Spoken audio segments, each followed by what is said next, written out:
A very beautiful hello to all my 10th class board aspirants. My name is Neha Sachdev and I am your English educator at Step Up Academy. So I welcome you guys to our Step Up Academy's online YouTube channel. Now, आज हम क्या discuss करने वाले हैं? तो आज मैं आपको कुछ ऐसी स्ट्रैटेजीज बताने वाली हूँ जिसको अगर आपने बहुत ही रिलीजियसली फॉलो करा, so there is nobody in this world who can stop you from getting 95 plus marks in English board exam. तो क्या है वो स्ट्रैटेजीज, जल्दी से डिस्कस करते हैं, बहुत ज्यादा टाइम वेस्ट नहीं करेंगे, सो दैट हम जल्दी से सारी वो टिप्स ट्रिक्स स्ट्रैटेजी समझ लें और इंग्लिश में इस बार बिल्कुल 95 प्लस की है तैयारी। तो जल्दी से स्टार्ट करते हैं। सबसे पहले नो योर सिलेबस से। तो क्या बच्चों आप लोगों को पता है कि हमें जब पेपर आता है तो हमें उससे पहले जो सिर्फ पेपर के दिन की प्रिपरेशन नहीं होती है, पूरे साल की प्रिपरेशन होती है, जो हमारा रिजल्ट होता है जो हमें पेपर के थ्रू मिलता है। तो सबसे पहली स्ट्रैटेजी जब हम स्टार्ट करेंगे, जैसे मान लीजिए आज डे 1, इस वीडियो को देखने के बाद से जब आप प्रिपरेशन शुरू करेंगे तो सबसे पहले आपको क्या करना है? सबसे पहले आपको अपना सिलेबस को गो थ्रू करना है और सिलेबस को बहुत अच्छे से समझ लेना है, बिकॉज जब तक हमें पता नहीं होगा कि हमारे सिलेबस में क्या है और क्या नहीं है तो हम पढ़ेंगे क्या। और 9th 8th 7th या 11th हम किसी भी इन क्लासेस की बात करें तो यहाँ पर जो आपका पेपर सेट होता है वो आपके क्लास टीचर सेट करते हैं या आपके सब्जेक्ट टीचर या आपके स्कूल में सेट किया जाता है, जिसमें अगर टीचर ने जितना पढ़ाया उतना ही आएगा। अगर कुछ गलती से छूट भी गया है, जो नहीं पढ़ा पाए तो वो एग्जाम में नहीं देते। लेकिन बोर्ड्स की अगर हम बात करें, चाहे 10th बोर्ड हो या 12th बोर्ड्स में ऐसा बिल्कुल भी नहीं चलता है, बिकॉज यहाँ पे गवर्न कर रही है हमें सीबीएसई। पेपर सीबीएसई से सेट होके आता है और रिजल्ट भी वहीं से बनता है। So it is very important to know your revised updated syllabus very well. अब मैंने रिवाइज्ड और अपडेटेड वर्ड क्यों बोला है? बिकॉज जो लास्ट सेशन था 2022-23 और 21-22 में पेंडेमिक चल रहा था बिकॉज ऑफ द कोविड, तो सिलेबस कुछ रेशनलाइज हुआ था, कुछ चैप्टर्स को डिलीट किया गया था। बट अब हमें कंप्लीट सिलेबस पढ़ना है, दैट टू दोनों बुक्स है। तो जल्दी से पहले समझ लेते हैं what is syllabus for 10th class students. ना सबसे पहले सिलेबस में ब्रॉड में अगर मैं आपको समझाऊं तो 3 मेजर चीजें आती। एक होता है आपका रीडिंग स्किल्स, दूसरा होता है राइटिंग एंड ग्रामर, तीसरा होता है आपका लिटरेचर। तो यहां मिलके कहानी बनती है टोटल 80 मार्क्स की, और जो बचे 20 वो है आपके इंग्लिश के टीचर के हाथों में।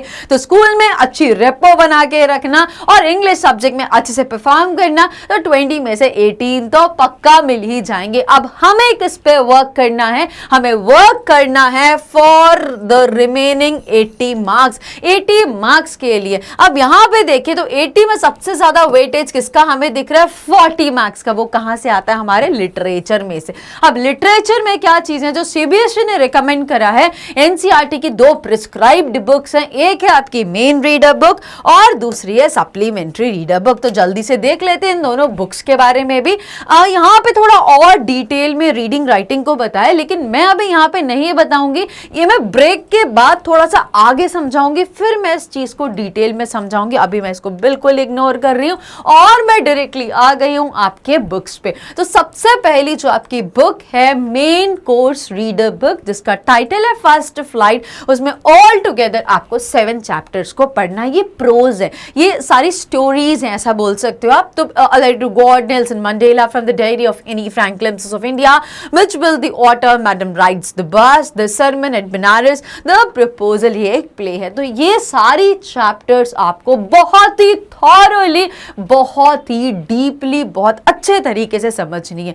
कोई कहीं जाने की जरूरत नहीं है, just follow religiously step up academy. हाँ, यहाँ पे हम सारी चीजें बिल्कुल वैसे ही करा रहे हैं, बहुत ही डेडिकेटेडली और आपको रिलीजियसली फॉलो करना है, बिकॉज हमने बिल्कुल इस बार तैयारी करी है कि इंग्लिश में 95 प्लस तो ला के ही रहेंगे, चाहे जो मर्जी हो जाए। सो नेक्स्ट हेड करते हैं टुवर्ड्स द पोएट्री सेशन। तो अगर हम बात करें फर्स्ट फ्लाइट आपकी मेन रीडर बुक की, उसमें प्रोज के बाद आता है पोएट्री सेशन जिसमें पोम्स आती हैं।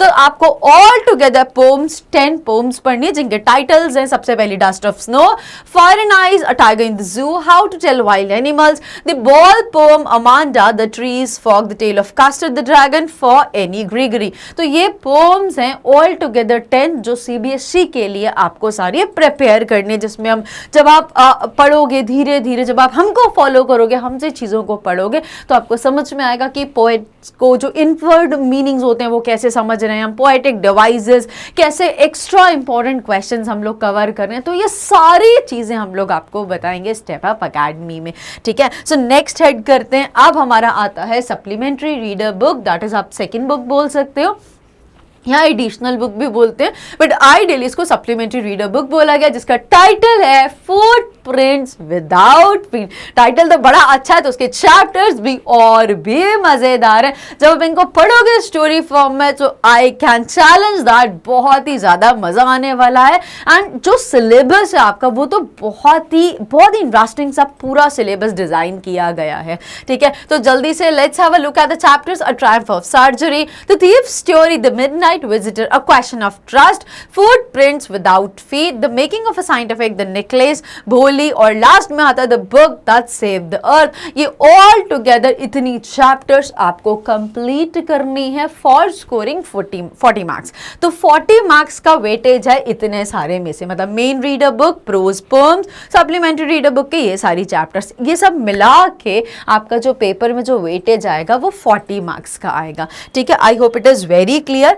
अब हम बात करते हैं हमारी दूसरी स्ट्रैटेजी की कि पेपर को सबसे ज्यादा जरूरी चीज क्या है जब हम लोग पेपर की प्रिपरेशन स्टार्ट कर रहे हैं। वो हम कल से नहीं, परसों से नहीं, वो हम आज और अभी के अभी से ही करने वाले हैं। तो सेकेंड इंपॉर्टेंट चीज क्या होती है, किसी भी लैंग्वेज की बात करें, मैं इंग्लिश की बात करूं, हिंदी की बात करूं, संस्कृत, फ्रेंच, जर्मन, कोई भी लैंग्वेज में प्रोफिशिएंसी के लिए you must know language skills. अब वो लैंग्वेज स्किल्स क्या होती हैं तो जल्दी से देख लेते हैं। That is LRSW, listening, reading, writing and speaking. तो इनसे हम इन पे वर्क करके कैसे हम इंग्लिश सब्जेक्ट में मास्टर्स कर सकते हैं, तो ऑफ कोर्स कर सकते हैं। देखो जब हम ये पूरी ये 4 पैरामीटर्स होते हैं जिनको जज करके हम लैंग्वेज में प्रोफिशिएंट होते हैं या लैंग्वेज की एक्सपर्टीज को डेवलप करते हैं। तो जब हम लिसनिंग, अब अगर बात करें हम पहले पैरामीटर लिसनिंग की,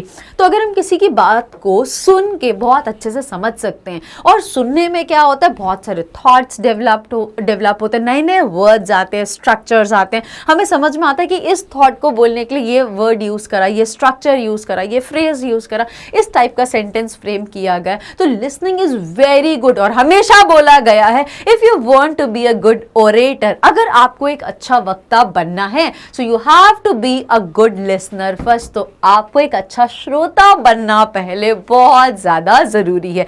तो लिसनिंग स्किल्स पे फोकस करना इज ऑफ प्राइम इंपॉर्टेंस, क्योंकि कहानी शुरू होती है लिसन करने से। आपने देखा ना, बच्चा बाय डिफॉल्ट, हम देखते हैं कि जो फॉरेनर्स के बच्चे होते हैं, वाह यार कितनी अच्छी इंग्लिश बोलते हैं, अरे बाय डिफॉल्ट इतना सा बच्चा कैसे अच्छी इंग्लिश बोल सकता है, या इतना छोटा सा बच्चा इतनी अच्छी पंजाबी कैसे बोल सकता है, क्योंकि उसके घर में वही भाषा बोली जाती है, वो उसको सुन सुन के उसको रिस्पॉन्ड करता है। So listening skills have to be very well defined, ठीक है। अब हम बात करेंगे नेक्स्ट वन की। So there comes the reading one, बहुत इंपॉर्टेंट पार्ट प्ले करता है, और रीडिंग स्किल्स का इंपॉर्टेंस या वेटेज आपको पता चलेगा बोर्ड में भी। जितना अच्छा आप इस स्किल को डेवलप करेंगे उतना अच्छा आप रीडिंग सेक्शन में करेंगे, और रीडिंग सेक्शन का वेटेज था हमारा 20 मार्क्स का। तो 20 मार्क्स को स्कोर करने के लिए लैंग्वेज को डेवलप तो करना ही करना पड़ेगा। अब जब बात आती है रीडिंग की, बहुत वाइज एडवाइस दूंगी मैं सारे 10th क्लास के प्यारे बोर्ड एस्पिरेंट्स को।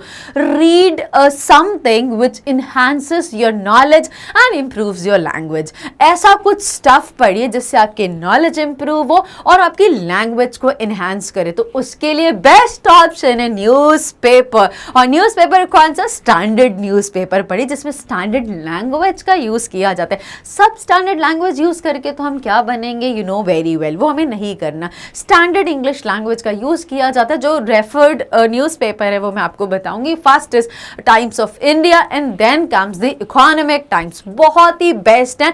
और सबसे ज़रूरी बात, मेजरली जितने भी एक्सकर्प्ट्स होते हैं, एब्स्ट्रैक्ट्स होते हैं, जो रीडिंग कॉम्प्रिहेंशन में जो पैसेजेस लिए जाते हैं ना, वो कहीं ना कहीं उनके सोर्स यही होते हैं। तो है ना बहुत काम की बात, बिकॉज 20 मार्क्स, देखो हमें इनके लिए कुछ पढ़ना तो नहीं है क्योंकि इनका सोर्स तो लिमिटेड नहीं है। तो हम ऐसा क्या कर सकते हैं कि हम 20 मार्क्स को तो फुल ऑन फुल स्कोर कर ले। देखो ना तो कुछ इन्फर करना है ना आउट ऑफ द बॉक्स है, सब कुछ पैसेज में दिया गया, उसी में से आंसर को ढूंढना और 20 मार्क्स ले सकते हैं हम। तो क्या करना है, आज से प्रैक्टिस स्टार्ट कर दीजिए अच्छा स्टफ पढ़ने की। गुड स्टफ रीड करिए, स्टैंडर्ड स्टफ को रीड करिए। So that is Times of India और Economic Times. I hope it is very clear. Next बात करते हैं स्पीकिंग की। तो जब हम बात करेंगे स्पीकिंग की, तो स्पीकिंग से सिर्फ हमारा कॉन्फिडेंस नहीं बढ़ता है, बल्कि हम लैंग्वेज को बहुत अच्छे से रिफाइन करते हैं। वो कैसे कर सकते हैं तो आपने शायद कभी सोचा नहीं होगा, जो मैं अब आपको सोचने के लिए बोल रही हूँ। That is always think in English. मैं आपसे बात कर रही हूं, आपका दिमाग कहीं और चल रहा है ना, आप कुछ सोच रहे हैं, यस, वही सोच को हमें इंग्लिश में सोचना है। देखो कोई भी हम कुछ सुन रहे हैं, हम कहीं जा रहे हैं, देख रहे हैं, एक चीज है जो कॉन्टिन्यूअसली चलती रहती, वो है thoughts, thinking process, thought process. हमारे दिमाग तो चलता रहता है, कुछ कुछ सोचते रहते, अरे यार ये ऐसा आ गया, अरे वो हो गया। तो इन चीज़ों को अगर हम इंग्लिश में करेंगे तो इससे एक बेनिफिट होगा, हमारी लैंग्वेज बहुत अच्छे से इंप्रूव होगी, क्योंकि हमें हर छोटी से बड़ी चीज़ को बताने के लिए थॉट है हमारे दिमाग में। और जब वो थॉट होगा तो ये बहुत ज़्यादा हेल्प करेगा आंसर्स लिखने में, because majority of the students fail in writing और framing right answers in right words. तो ये चीज के लिए best strategy is that think in English. Please प्यारे बच्चों इसको करके तो देखो, एक वीक करके देखो, और अगर आपको रिजल्ट ना मिले तो फिर आप मुझसे डायरेक्टली बात करना, बट प्लीज उसको फॉलो जरूर करके देखिए। क्या? Think in English. पूरा दिन पूरा टाइम हिंदी में थॉट्स आते हैं ना दिमाग में, वो तो आएंगे, दिमाग है, थॉट्स तो रैंडम आते हैं, उनको इंग्लिश में थोड़ा करके देखिए, तो फिर देखिए ये चीजें कितनी हेल्पफुल होंगी और कितने अच्छे से आपकी लैंग्वेज स्किल्स डिफाइन होंगी। Next is develop vocabulary using mnemonics.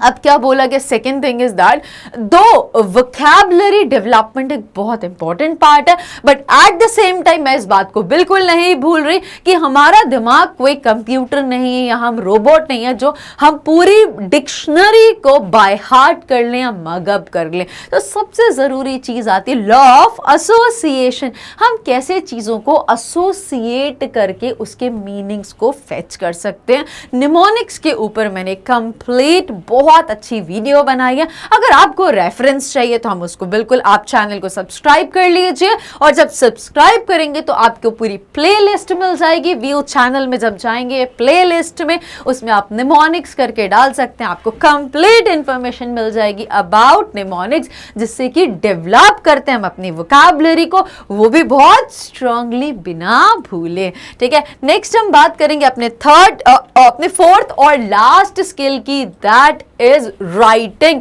अब देखो यहां पे हमने देखा कि रीडिंग से 20 मार्क्स मिल रहे हैं और कहीं ना कहीं राइटिंग से भी हमारे 20 मार्क्स मिल रहे थे। ये दोनों मिला दे तो हो गए 40। लिटरेचर डिस्कस कर लिया, हो गया 40, 80 मार्क्स कंप्लीट। तो सिर्फ अगर हमने लैंग्वेज स्किल्स पे फोकस किया है तो हमारे 80 मार्क्स तो ऐसे ही आ जाएंगे, राइट। चल जल्दी समझ लेते व्हाट इज अबाउट राइटिंग। तो राइटिंग स्किल्स, मैंने हैंड राइटिंग नहीं बोला माय डियर, मैं आपको बोलना चाहती हूँ improve your writing, develop your writing skills, improve your writing skills and develop your writing skills. तो उसके लिए सिर्फ दो चीजें जो आपको बहुत अच्छे से दिमाग में रखनी है। सबसे पहला, using right words for right place, conveying right meanings. दूसरा, पंक्चुएशन, हमें ग्रामर के साथ साथ पंक्चुएशन, राइट वर्ड सिलेक्शन। बस ये दो तीन छोटी छोटी चीजें जो हमें राइटिंग में एक्सपर्ट बना सकती है। देखो, अगर मुझे अपना कोई थॉट लिखना है तो मुझे क्या आना चाहिए? राइट वर्ड आना चाहिए, मुझे राइट पंक्चुएट करना आना चाहिए और मुझे राइट ग्रामर का पता होना चाहिए। तो that is, it is a combination of all. Grammar है यहाँ पे वोकैब की थोड़ी सी नॉलेज है और थोड़ी सी हमें पंक्चुएशन की नॉलेज होनी चाहिए, जिससे हम राइटिंग में एक्सपर्टीज हो सकते हैं। और रेफरेंस के लिए I consider Renan Martin as Bible for English grammar, और मैं यही आप लोगों को भी सजेस्ट करूंगी, ग्रामर का जितना भी पार्ट है, do refer Renan Martin, that's the one Bible जिसको आप ब्लाइंडली ट्रस्ट कर सकते हो टू स्कोर बेस्ट। ठीक है, अब हम आगे चलते हैं और फटाफट से डिस्कस करते हैं what is the third strategy. So next strategy is very important, that speaks for solve previous year question papers. अब बहुत लोग बोलते हैं, हम लोग लेते भी हैं, प्रीवियस ईयर के जो क्वेश्चन पेपर्स आते हैं या सैम्पलर्स आते हैं ऐसे करके, हम ये सब लेते हैं, बट इनका पर्पस क्या होता है, क्यों बोलते हैं, हमें क्यों पता होना चाहिए। अगर हम इंडियंस को क्यों का आंसर नहीं पता चलेगा तो हम कुछ भी नहीं करेंगे, हम सांस भी नहीं लेंगे जो बाय डिफॉल्ट ले रहे हैं।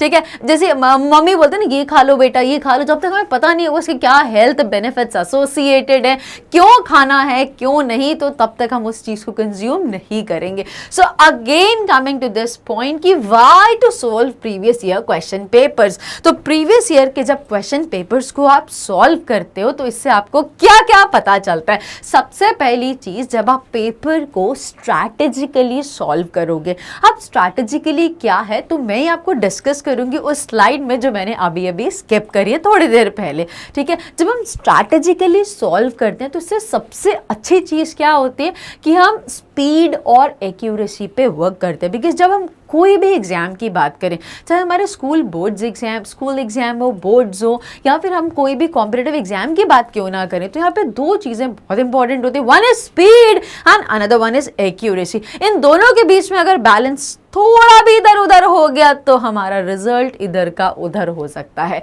So having a proper balance between speed and accuracy is what calls for strategically. तो जब हम इंग्लिश का पेपर करेंगे तो स्ट्रैटेजिकली सॉल्व करेंगे। स्ट्रैटेजी क्या है मैं बताऊंगी उस चीज के बारे में, लेकिन थोड़ा आगे और समझ लेते हैं। नाउ नेक्स्ट इज व्हाट, जब आप प्रीवियस ईयर के क्वेश्चन पेपर्स को सॉल्व करते हो तो आपको पता चलते हैं इंपॉर्टेंट क्वेश्चन जो फ्रीक्वेंटली हर साल ऑलमोस्ट ऑल्टरनेटिव ईयर्स में देखने को मिल रहे हैं। तो बहुत बड़ी चीज है और बहुत काम की चीज है। So do solve all the previous year questions जितने भी पॉसिबल हो सकते हैं, एटलीस्ट बहुत ज्यादा नहीं तो 10 ईयर के तो जरूर कर लेना। ठीक है, अब हेड करते हैं with the next fourth strategy. अब फोर्थ स्ट्रैटेजी क्या है? It is very important to have a proper time management. अब टाइम मैनेजमेंट स्टडी के लिए भी और एग्जाम के लिए भी। तो स्टडी के लिए भी हमें टाइम टेबल को फॉलो करना है, वो भी आज अभी के अभी से। और एग्जाम में भी जब हम जाएंगे, जब हमने स्ट्रैटेजी की जो बात करी थी, तो स्ट्रैटेजिकली कैसे सॉल्व कर पाएंगे जब हमारे पास अच्छा टाइम मैनेजमेंट होगा। तो time management is very important because board में एक सेकंड भी एक्स्ट्रा नहीं मिलेगा आपको to solve your question paper. बिल्कुल टाइम खत्म and you are out of the examination hall. ठीक है, तो हमें कैसे टाइम में सारी चीजों को परफेक्टली स्कोर करना है, कैसे परफेक्टली अटेम्प्ट करना है, ये हम जरूर इस पॉइंट पे थोड़ा डिटेल्ड में डिस्कस करेंगे।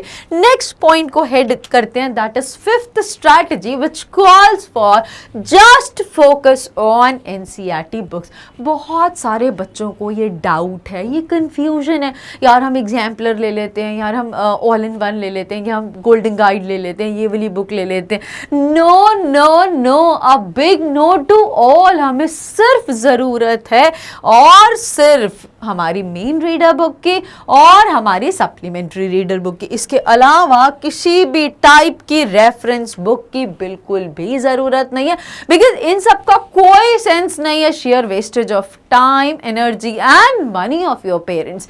हम बिकॉज पूरा पेपर जो 40 मार्क्स का पेपर है वो तो यहीं से आएगा, तो हम क्यों ये सारी चीज़ों में इन्वेस्ट करें अगर इन्हीं को बहुत ही डीपली, बहुत ही थॉरली और परफेक्टली समझा है। सो आई कैन चैलेंज यू 40 में से 35 प्लस तो आप बहुत इजीली स्कोर कर सकते हो इन दोनों को बहुत अच्छे से समझ के, जिसको हमने स्टार्टिंग में भी डिस्कस किया था, आपके क्या क्या चैप्टर्स हैं, पोम्स हैं और सप्लीमेंट्री में क्या क्या प्रोज हैं।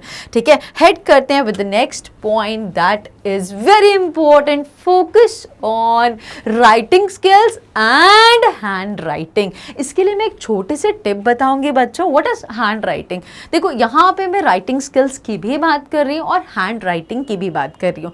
राइटिंग स्किल्स मेरे को यहाँ पे फिर से क्यों रेस करना पड़ा, because that is very important, क्योंकि एग्जाम जो होता है आपका रिटन होता है, सब्जेक्टिव पेपर होता है, तो वहाँ पर राइटिंग स्किल्स और हैंड राइटिंग बहुत इंपॉर्टेंट रोल प्ले करती है, बिकॉज वहाँ पे अपने थॉट्स, अपने आइडियाज, अपने फीलिंग्स, अपने इमोशंस आप कैसे बताने वाले हो लिख के। और अगर आपकी राइटिंग ही क्लियर नहीं है, लेजिबल नहीं है, तो सामने वाला क्या समझेगा, 0 0 0 मिलने वाले हैं। तो इसीलिए हमें क्या चीज़ों पे ध्यान देना है बहुत अच्छे से। एक, हमें राइटिंग स्किल्स पे वर्क करना है। राइटिंग स्किल्स पे वर्क करने के लिए सबसे पहला पॉइंट आता है स्पेलिंग्स पे वर्क करिए, वोकैबुलरी को डेवलप करिए, ग्रामर पे वर्क करिए, पंक्चुएशन पे, and at the last handwriting की जब बात आती है, so maybe you don't write very beautiful but please write very clearly, बहुत ही क्लियरली लिखना, सो दैट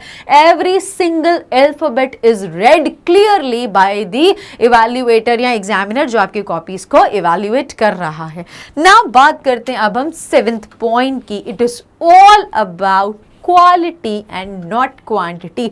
आप ऐसा कुछ प्लान करिए, ऐसा कुछ डिसाइड करिए कि इस वीक में या इस मंथ में मुझे इतना कंप्लीट करना है। आज से अगर हम बात करें, सो अभी जून स्टार्ट हुआ है, तो हम ऐसा कुछ प्लान कर सकते हैं कि जून के महीने में 30 दिनों के पीरियड में हम एटलीस्ट 2 चैप्टर्स कंप्लीट करेंगे मेन रीडर की और 2 पोम्स लेंगे। तो हम इतना भी अगर करके करें तो it would be very easy कि हम 6 मंथ्स में अगर 4 को भी टारगेट करते तो 6 4 24, तो 24 चैप्टर्स हमारी 6 महीने के अंदर कंप्लीट हो रही है, वो भी क्वालिटेटिवली नॉट क्वांटिटेटिवली। सिर्फ कहने के लिए नहीं कि मैंने 4 पढ़ी है, बहुत ही अच्छे से। 1 महीने में 4 मतलब 1 हफ्ते में 1, तो वीकली टारगेट सेट कर लीजिए। कभी कुछ ऐसा अनफोर्सीन कंडीशन आ जाए, अनअवॉइडेबल रीजन इमर्ज हो जाए, बता के तो नहीं आएंगे, तो तब वीकली को हम कंपनसेट करने के लिए मंथली में जा सकते हैं, इसीलिए वीकली या मंथली बोले। तो इट्स वेरी क्लियर कि वीकली मंथली प्लानिंग करना बहुत ज़्यादा ज़रूरी है। जब तक हम प्लान नहीं करेंगे, हम कहाँ पढ़ेंगे और कहाँ पे एंड होंगे हमें खुद को ही नहीं पता।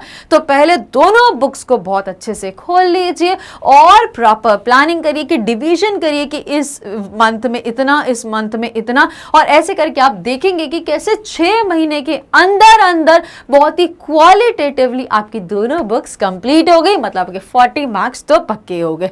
और साथ साथ रीडिंग तो हम डेवलप कर ही रहे हैं, और राइटिंग के लिए हम क्या कर रहे हैं, think in English, grammar, vocabulary, ये सब तो साइमल्टेनियसली हमारी प्रैक्टिस हो ही रही। तो 80 मार्क्स को स्कोर करना कोई बहुत बड़ी रॉकेट साइंस या बिग शॉट गन नहीं है 10th क्लास के बच्चों।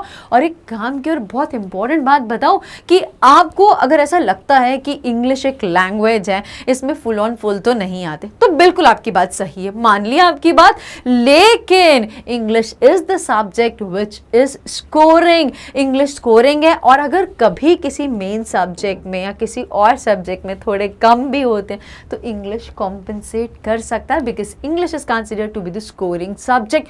और बड़ी बात क्या है कि सबसे कम मेहनत लगती है इसको प्रिपेयर करने में।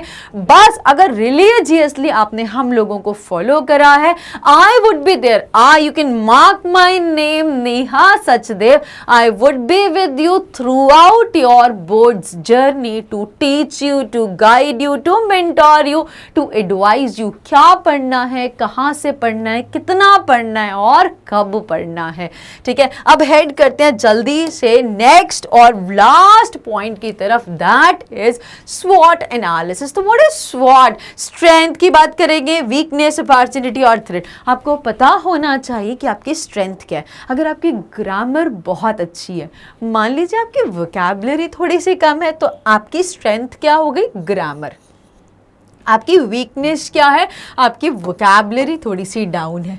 अपॉर्चुनिटी क्या है कि आप कैसे इन चीज़ों को इम्प्रूव करके, provided with practice with proper time management, proper scheduling, proper targets fix करके हम क्या कर सकते हैं, जो हमारा थ्रेट है हम उसको ओवरकम कर सकते हैं।